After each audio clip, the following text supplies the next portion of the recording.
તો કોળી સમાજના પ્રમુખ પદ માટે બે આગેવાનો વચ્ચે કોળી સમાજના પૂર્વ પ્રમુખ અજીત કોન્ટ્રાક્ટરના કુંવરજી બાવળિયા પર આરોપ। કુંવરજી બાવળિયા સમાજના ભાગલા પાડવાનું કામ કરતા હોવાનો આરોપ લગાવ્યો। સંગઠનના સાચા પ્રમુખ પોતે હોવાનો અજીત કોન્ટ્રાક્ટરનો ચૂંટણીમાં વિજેતા બનીને હું કાયદેસરનો પ્રમુખ બન્યો હતો।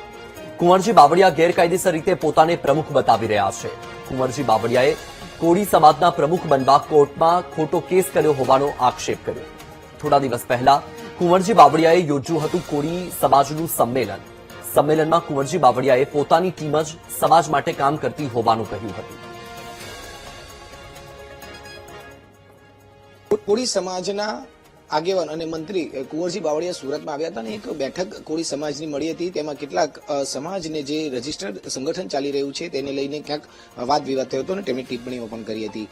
અખિલ ભારતીય કોળી સમાજ ન્યૂ દિલ્હી રજીસ્ટર્ડ આજે આખું સંગઠન ચાલી રહ્યું છે, તેમાં જે તેના પૂર્વ અધ્યક્ષ છે અજીતભાઈ કોન્ટ્રાક્ટર આપણી સાથે જોડાયા છે, તેઓની સાથે વાત કરીશું। જે રીતે કુંવરજી બાવળિયા જે વાત કરી છે તેની સામે આપણે અજીતભાઈ સાથે વાત કરીશું। સાહેબ, કુંવરજીભાઈએ જે વાત કરી છે એમાં કેટલું તથ્ય અને એને લઈને કઈ રીતે વાદ વિવાદ? હવે એમણે જે અમને મારે માટે જે કહ્યું કે અમે ગેરકાયદેસર ગેરકાનૂની ગેરબંધારણ રીતે પ્રમુખ બનેલા છે, એ હકીકતને માટે મારે એટલું જ કહેવાનું છે કે મારી જે ઇલેક્શન કરવામાં આવેલું એ અજમેરમાં મિટિંગ થઈ અને એ કાયદેસર રીતે મિટિંગ બોલવામાં આવેલી। 30 દિવસના એજન્ડા કાઢીને અને એમને પૂછીને એ તે વખતે અધ્યક્ષ હતા। 4 વર્ષ એમના પૂરા થઈ ગયા હતા। 3 વર્ષ સુધીની અમારી ટર્મ હોય છે, એટલે 3 વર્ષ પછી ઇલેક્શન કરવું પડે, પણ કોરોનાને લીધે એ ઇલેક્શન થઈ શક્યું નહીં હતું। 4 વર્ષ થઈ ગયા હતા, એટલે અમે અજમેર મુકામે તે વખતે કોરોના ચાલતા હોવાથી દિલ્હીમાં મિટિંગ નહીં થઈ શકે, એટલે અજમેરની અંદર અમારા સમાજના હેમંત ભાટી એમની શોરૂમની એક હોટલ છે, એ એમણે હોટલ અમને 2 દિવસ માટે આપવા માટેની મંજૂરી આપી હતી। એ હિસાબે ત્યાં મિટિંગ થઈ અને એ મિટિંગની અંદર જે ઇલેક્શન થયું એ પેલા ચૂંટણી કમિશનરની હાજરીમાં થયું છે અને મારી સામે જે ચંદ્રવદન પીટાવાલા ઇલેક્શન લડ્યા અને એમને 6 મત મળ્યા અને મને 46 મત મળ્યા હતા। એ હિસાબે હું કાયદેસર રીતનો પ્રમુખ થયો હતો અને અમારું આ જે રજિસ્ટ્રાર ઓફિસમાં છે, 1 તારીખે ઇલેક્શન થયું અને 5મી તારીખે રજિસ્ટ્રાર ઓફિસમાં આખો રિપોર્ટ અમે જમા કરાવ્યો હતો। એટલે એ રીતે ગેરકાનૂની રીતે કે ગેરકાયદેસરના કે ગેરબંધારણની રીતના પ્રમુખ છે એવું જે એમણે કહ્યું છે એ તદ્દન ખોટી વાત છે।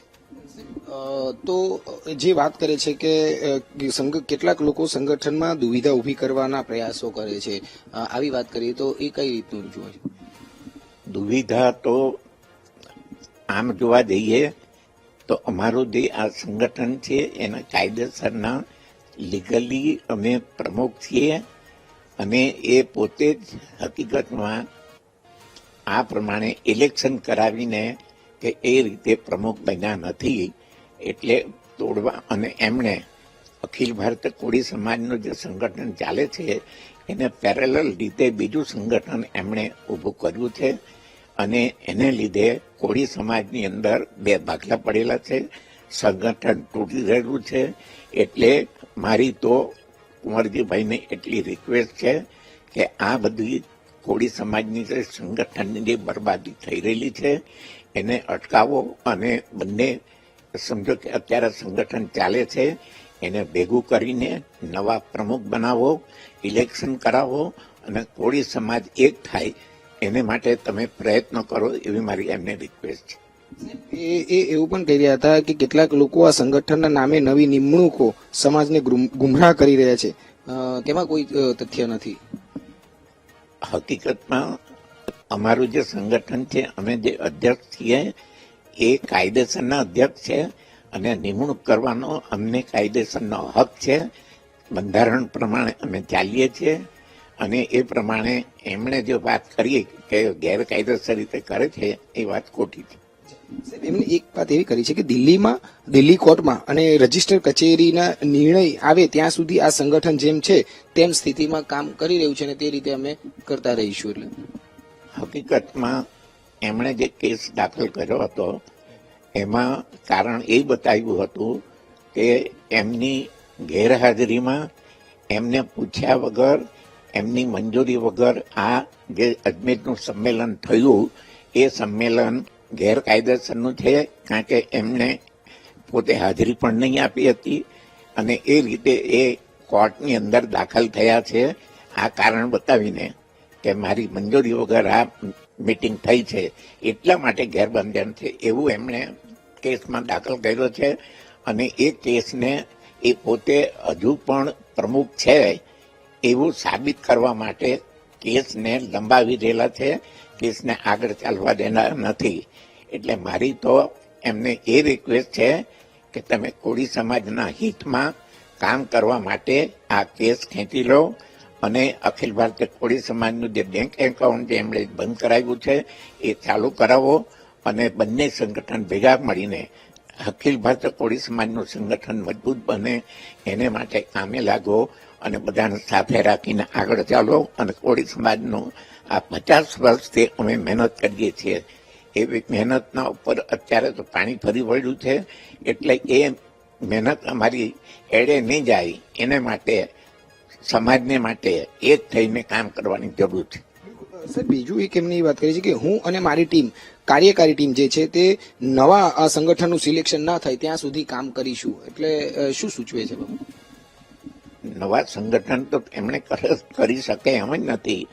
એમણે અખિલ ભારતીય કોળી સમાજનું સંગઠન છે એ તો બધો કબજો અમારી પાસે છે અને એ 18 પ્રદેશ પ્રમુખ છે, એમાંથી 16 પ્રદેશ પ્રમુખ અમારી સાથે છે. 85માંથી 9 માત્ર એમની સાથે છે કાર્યકારીણી સભ્યો, અને એ એમની સાથે છે ખાલી 9, અને બાકીના બધા જે છે કાર્યકારી સભ્યો અમારી સાથે છે. એટલે અમારું જે આ સંગઠન અત્યારે જે ચાલી રહેલું છે, વિરેન્દ્ર કશ્યપ અમારા અધ્યક્ષ છે, એ બિલકુલ કાયદેસરનું છે, લીગલી છે. અને અમે જે કંઈ નિમણૂક આપીએ એ જ કાયદેસરની ગણાશે અને એમણે જે નિમણૂક આપી હોય એ ગેરકાયદેસર છે એવું મારું કહેવું છે.